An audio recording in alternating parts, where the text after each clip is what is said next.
next speaker, I don't know, I'm sure most of us have seen her, or many of us have seen her televised, commercials, these kinds of things. So a very very interesting work that she's doing. Please welcome Darlene Berberabe to the stage of Pag-IBIG Fund, and a pleasure to have her. Thank you, Richard, for that introduction that you cannot read because my staff has bad handwriting. And thank you, Richard and Rebecca, for inviting me. So the last time that I was here was for the Asia CEO in 2013. And the awards night is so nerve-wracking because they're like the Oscars. They don't announce the winners. I tried all my connections and really asked, am I going to win? Am I going to win? Because I'm a sore loser. Okay?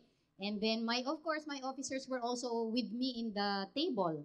And how will they react to a CEO who has lost a contest? So, and then at the time, they said, ma'am, we already know the switch of the power here. There will be brownout and there will be looting if you lose.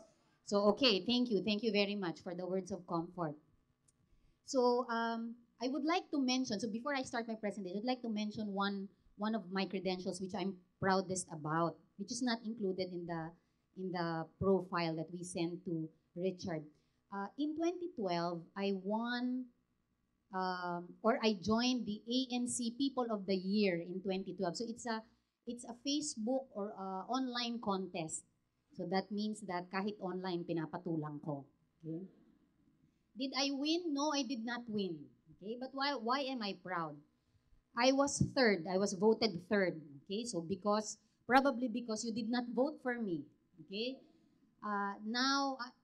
so who's the second? The second People of the Year at the time was President Noynoy Aquino, and I could take that because he's my appointing authority. You cannot be more popular than your appointing authority, so I could take that. So fine. Now, who was the number one People of the Year? The number one People of the Year in 2012 was Secretary Robredo. However, Secretary Robredo passed away when he got the award. I don't want to pass away. So I'm fine with the third. But again, my claim to fame is that I'm number 3. Guess who is number 4? Nora Honor. Now, who among you can say that you are more popular than the superstar? So what's the insight there? So every activity, everything that I accomplish in life, I try to reflect. And what's my insight? The insight there is that the fans of Nora Honor are not on Facebook. Okay, so good for me.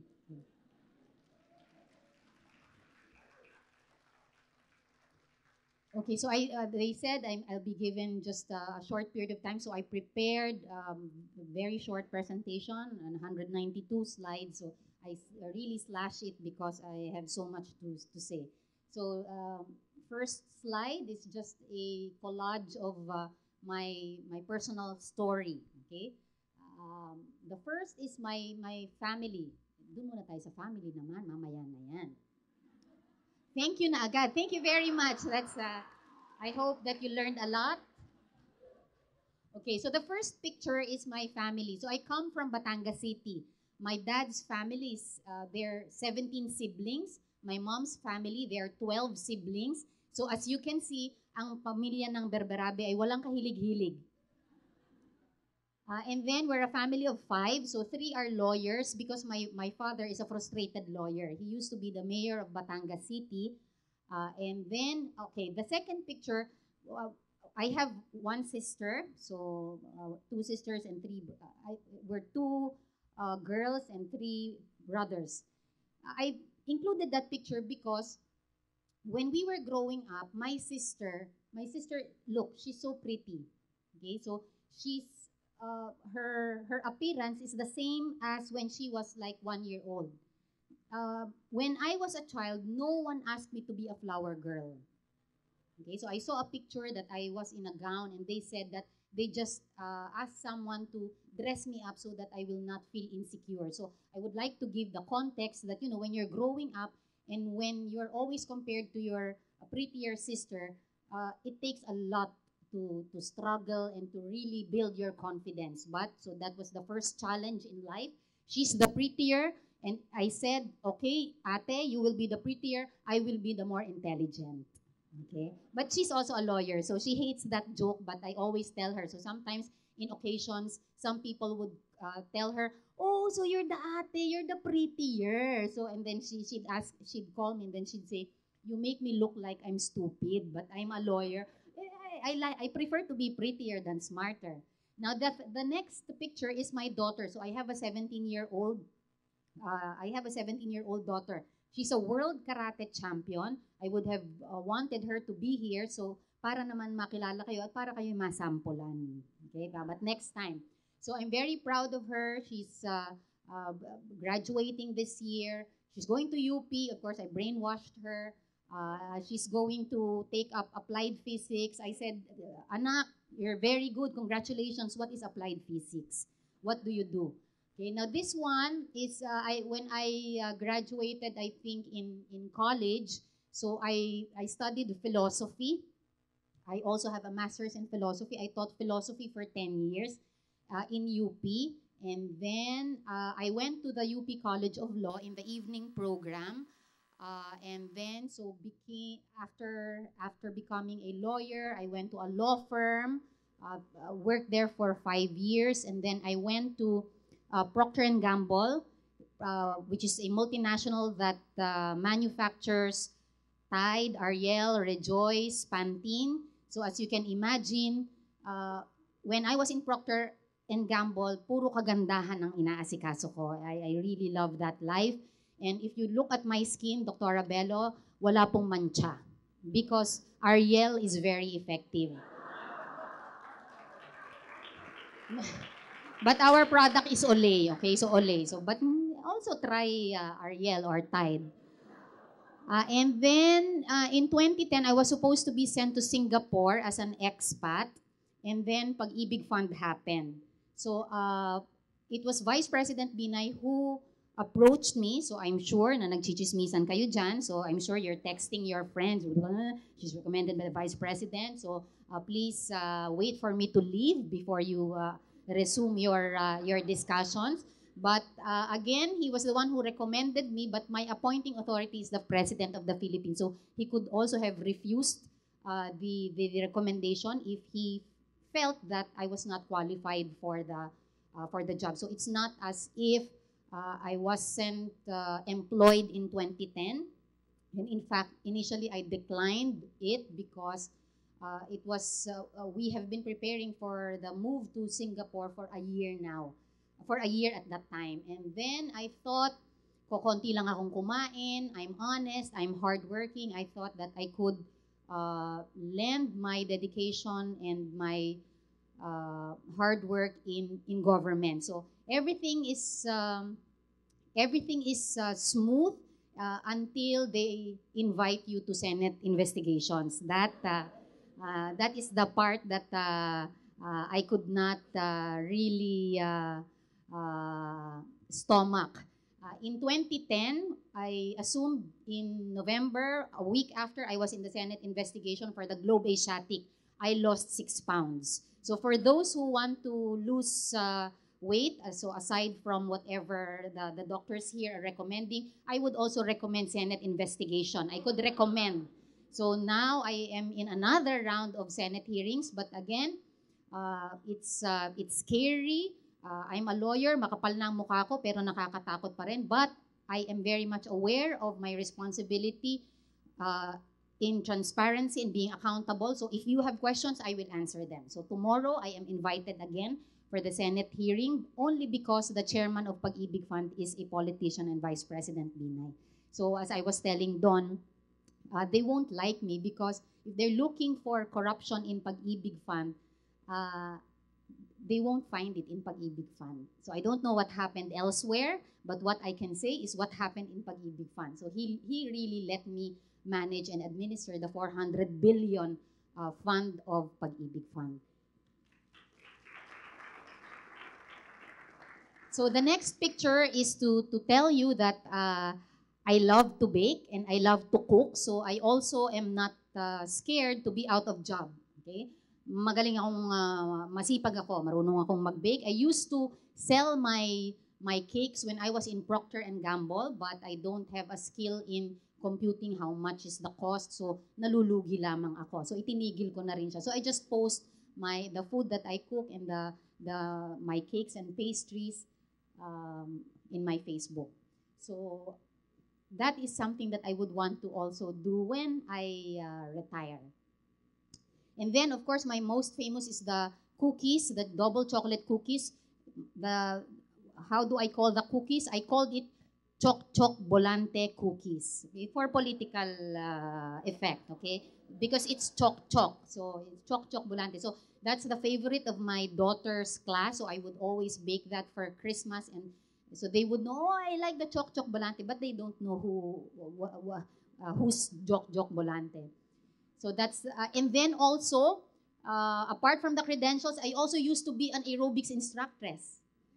Before going to law school, there was one, but not Gold's Gym or not a big gym, a small gym in Katipunan. And because I don't want to pay the fee for every session, and they said they will pay me 150 pesos per session. So, okay na rin, pinatulan ko na rin. And then, siguro I just lasted for 6 months because I noticed that I was sweating profusely, not because of the exercise, but because I was so embarrassed. Okay, so because it takes a skill that, you know, the counting is different. 1, 2, so you must have the energy. So after 6 months, I said goodbye to my co-aerobics instructors and said, I told them I'm going to enroll in law school, I'm going to study law, and then they told me, what?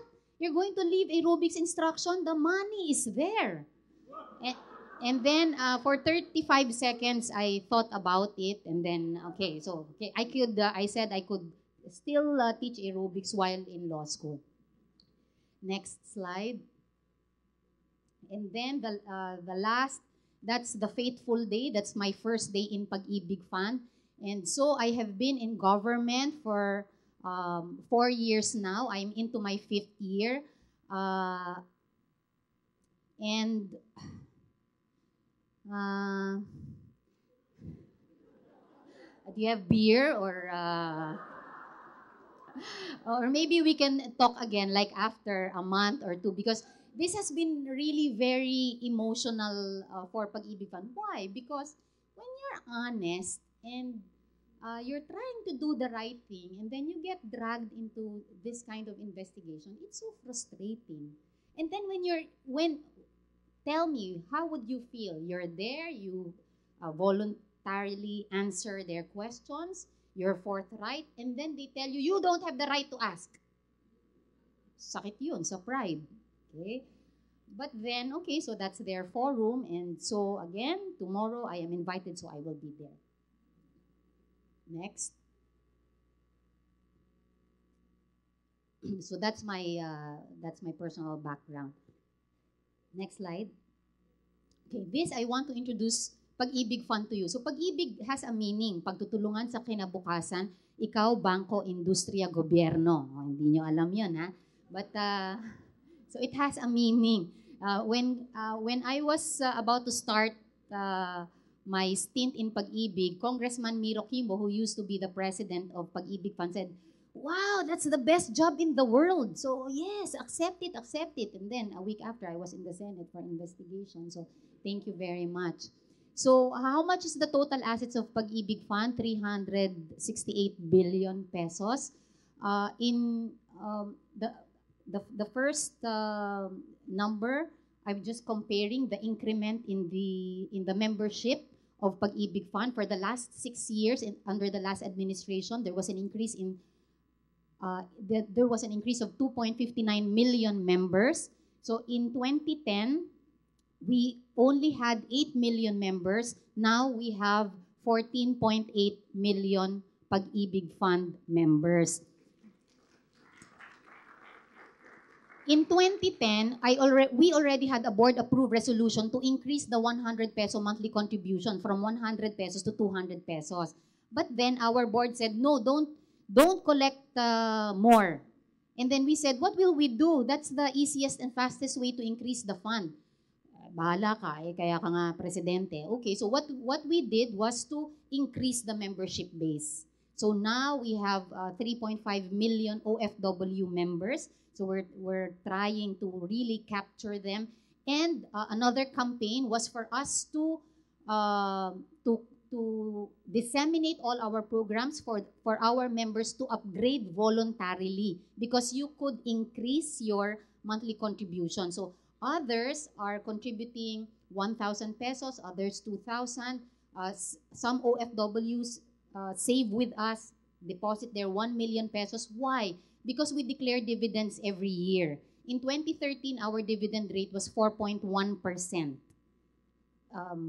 Much, much more than the banks. Okay? Are there anyone from the bank here? Okay, so pwede ko sila siraan. So the interest rate in banks is less than 1%.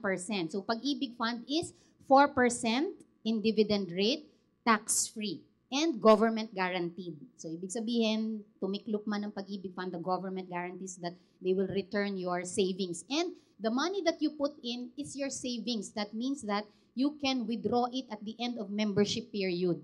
So what happens to the dividends? They get credited to your account. Okay, so if you want to know your total savings as of now, then you can just call our hotline. Walang sumasagot. Nag-outsource po ako. So nag-outsource ako ngayon, nagbibidding ako ng call center para may sumagot sa aming hotline para malaman. Inuunahan ko na po kayo bago nyo ako i-Twitter. Okay? So dividends in 2013 is 10 billion pesos. For 2014, I'm about to propose to our board so that we can declare dividends for 2014. Our net income, so I'm looking at around 16 billion pesos in net income for 2014. And this is the voluntary savings. So this is how much we collected in voluntary savings. Ibig sabihin, I interpret this as our members really trust us and they put their money in Pag-IBIG Fund. So this is the accomplishment compared to the last 6 years under the past administration. So we've actually accomplished as much in half the time. Okay, so yun lang po ang ibig sabihin niya. And the member savings is 28 billion pesos. Next slide. Okay. Now, and I also wish then, so what are my takeaways? What are the lessons that I want to share with all of you leaders here? So four attributes that I think I got from my parents, I got from University of the Philippines, I got from my experience in Procter & Gamble, from being a Batangueña, and then from government service. Courage, sense of humor, leadership, and integrity. So courage, and then I got quotes so that you can have something to remember. Success is not fatal. Success is not final. Failure is not fatal. It is the courage to continue that counts. When I graduated in college, and then I graduated with the highest honors, I thought, that's the end of it. I'm made for life. I in fact went to law school, and then after 2 weeks, I dropped out of law school because I just didn't want to photocopy a lot of cases and then study, because I thought the honors in the college, that was enough for me. So I dropped out. I went to AIM after 3 weeks. Again, dropped out of the Asian Institute of Management. So I was confused at that time. During the time that I was confused, I went back to school and studied masters. And eventually, I finished my masters in philosophy. So one lesson that I always tell my friends is that if you are still confused, if you don't know yet what to do, go back to school. And then be surrounded with people who are ambitious or who are also studying. And then, lalo na pag masters, medyo mas mahirap yung college. Ang tingin ko, mas mahirap yung college degree rather than yung mga masters. So, go back to school, and then later on, I earned my master's degree. And then when I was ready, I went back to to law school, so that I was already 20, I think 24 years old when I went to law school. So kahit na ang daming nagsasabi ng ano ko, nasiraan ng bait si Lelen or what, dahil parang na-discarril, okay lang. Hindi nyo ba alam yung word na yon? Sorry, taga Batangas ako eh. So, but then, okay, if you make a mistake, I used to be married, I failed also in my marriage. My ex-husband is in fact Samboy Lim, who suffered a heart attack, but my daughter and I are the ones principally in charge of taking care of him. So I saw in Facebook na, oy, Lelen Berberabe, the best ex-wife of the year. And then most of my friends are asking their wives, if we get annulled, are you still going to take care of me? The husband would say. And then the wife said, manigas ka. So, but Samboy Lim is one of the best human beings that I know. I want to believe that if it happened to me, and if he has the time and the resources, he'd do the same for me. So, and our daughter, of course, is the center of our family. And for me, he will forever be family as well. So, hindi lang, madami nagsasabi, naku, two wives. Talagang yung mga nanonood sa inyo ng teleserye. But for me, it has graduated into a kind of love that's really an unconditional love. And I will forever respect him. Yun talaga ang beer. I need beer. Okay, so failure is not fatal. And then don't be happy with your accomplishments yesterday. So because every day is a new day, there's a new challenge you can, and don't think that your life is just about career. You know, you have also to be successful, strive to be successful as a sister, as a friend, as a president and CEO, as a daughter. So you have many roles in life, and you can always try to be better than yourself yesterday. And then the other is, courage is what it takes to stand up and speak. Courage is also what it takes to sit down and listen. The second part is so hard. Because sometimes, especially for lawyers, hindi, kailangan kong masabi yung kailangan kong sabihin, kailangan kong maipagtanggol.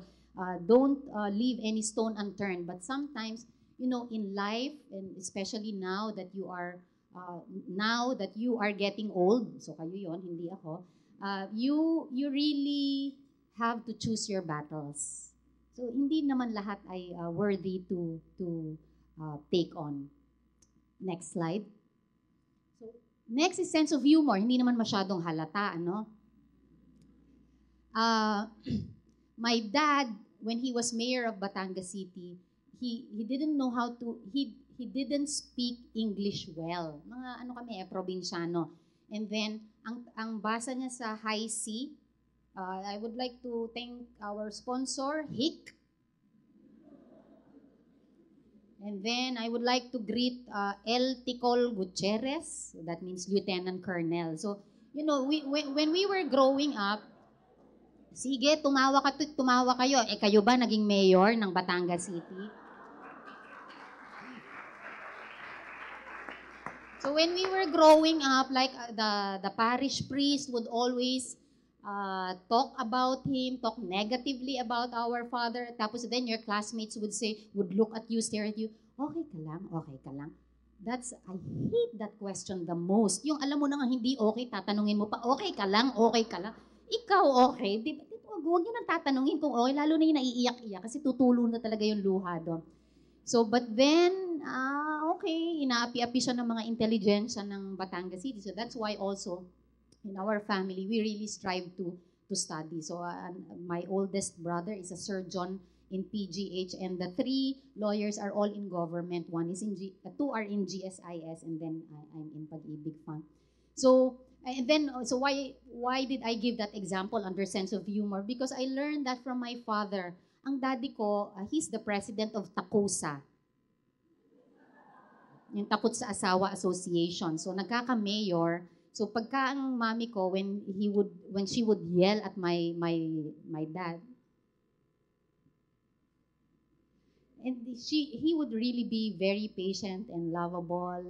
He really loved my mom, and he really chose his battles.